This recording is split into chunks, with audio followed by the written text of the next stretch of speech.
अस्सलाम वालेकुम दोस्तों, मैं हूं यासिर खटक और आप यूट्यूब चैनल देख रहे हैं यासिर बर्ड्स अकेडमी। मेरे साथ मौजूद है मुश्ताक भाई। जिस तरह से पिछली दो वीडियो में मैं आपको बता चुका हूं कि आज मुश्ताक भाई से जो है इल्म का जो है ख़जाना हमें लूट लेना है अपनी यूट्यूब फैमिली के लिए।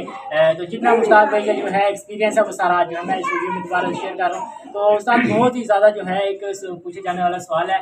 पहले तो एक बार फिर से वीडियो में अस्सलाम वालेकुम सलाम हो रहा है।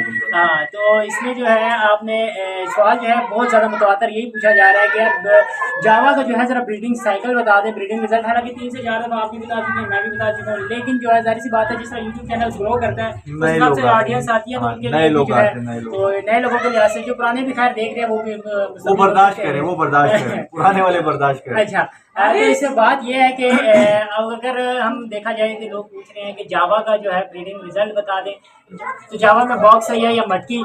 तो साथ जो है हम आपसे ये सवाल का जो है बिल्कुल तफसीली रोशनी में जो है हम आपसे जो है ऑडियंस के लिए पूछ रहे हैं।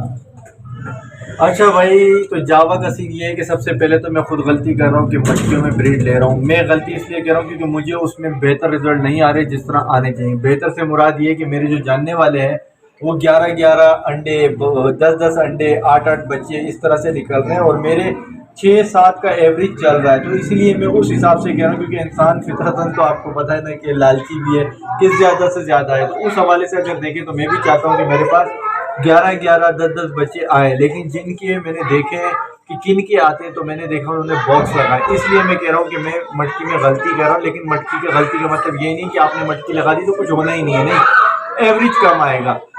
अब आपको बॉक्स की तरफ शिफ्ट हो जाना चाहिए। फिर बॉक्स के बारे में कहते हैं कि बॉक्स का साइज़ क्या हो। बॉक्स का साइज़ हो 7x7x9 इंच, 10 इंच इस तरह से हो, यानी कि जो लंबाई वाली साइड होगी वो थोड़ी ज़्यादा हो और जो बाकी साइड होगी वो 7-7 इंच की हो और लेंथ जो है वो 9 इंच की हो और विड्थ जो है उसकी जो है बेशक आप 7 इंच तक भी कर सकते हैं। होल जो है थोड़ा ऊपर करके लगाएं ताकि बच्चे ड्रॉप ना हो।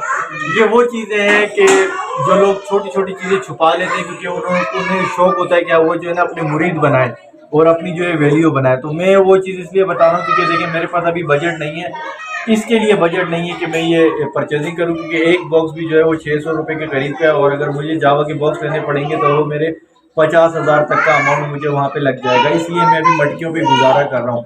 तो जावा के ब्रीडिंग सीजन की अगर बात करें तो देखें, अगर आपका टेम्परेचर 30 यानी 25 से 30 टेम्परेचर और ह्यूमिडिटी 45, 50, 55, 60, 65, 70, 50 से 70 के इर्द गिर्द अगर आप रख सकते हैं तो आपका समझ लें सारा ही सारा सीजन है।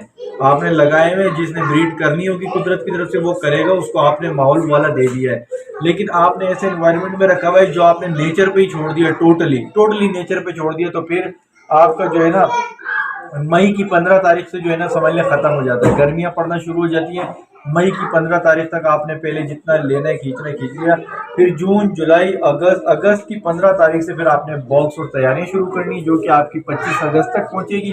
उसके बाद फिर ब्रीडिंग साइकिल शुरू हो जाएगी। तो अगस्त के मिड से लेके मई की मिड तक की ये साइकिल होती है नेचर उसमें, कि अगर हम नेचर पे छोड़ दें, वरना आप आर्टिफिशियल तरीके से रूम कूलर लगा देंगे, कोई मॉइस्चराइजिंग मशीन, उसको नाम में भूल गया हूँ, जो बबल निकलते हैं उसमें जो है वो नमी ह्यूमिडिफायर जो है वो लगा सकते हैं। तो ये आर्टिफिशियल तरीके होते हैं कि आप उस एनवायरनमेंट को वो चीज़ दे रहे हैं।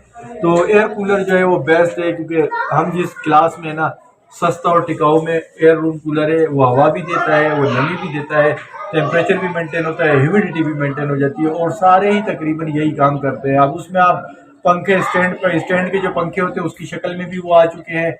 वो जो पुराना चल रहा है डब्बे नुमा उसमें भी आ गया है। कुछ लोग मैनुअली बना लेते हैं, वो जो उसकी शीट है वो लगाते हैं, उस पर पाइप लगाते हैं, पानी उस पर बहता हुआ आता है और पीछे से वो एग्जॉस्ट फैन या फैन टाइप का होता है, तो वो उस तरह से भी बना सकते हैं बड़े शेड वाले। तो इससे आप साल साल ब्रीड भी ले सकते हैं और बॉक्स लगाने से आप अच्छे काउंट में बच्चे ले सकते हैं और बच्चे सर्वाइव भी अच्छे होते हैं। मटकी का पत्थर देखिए, मटकी पत्थर है, अगर उसको गर्मी लगेगी वो गर्म हो जाता है और उसको ठंड लगेगी तो ठंड होता है। आप मटके के पत्थर को पकड़ें, उसको धूप में रखें, धूप में रखने के बाद उसको उठाएंगे वो गर्म आपको फील होगा, सर्दी में लगेंगे ठंडा फील होगा। लेकिन लकड़ी ऐसी तासीर रखती है कि वो किसी भी चीज़ को ट्रांसफ़र नहीं करती है। अगर उसको गर्मी लगे तो गर्मी को ट्रांसफ़र नहीं करेगी, सर्दी लगे सर्दी को ट्रांसफ़र नहीं लगेगी, उसमें फीलिंग नहीं आती है भाई।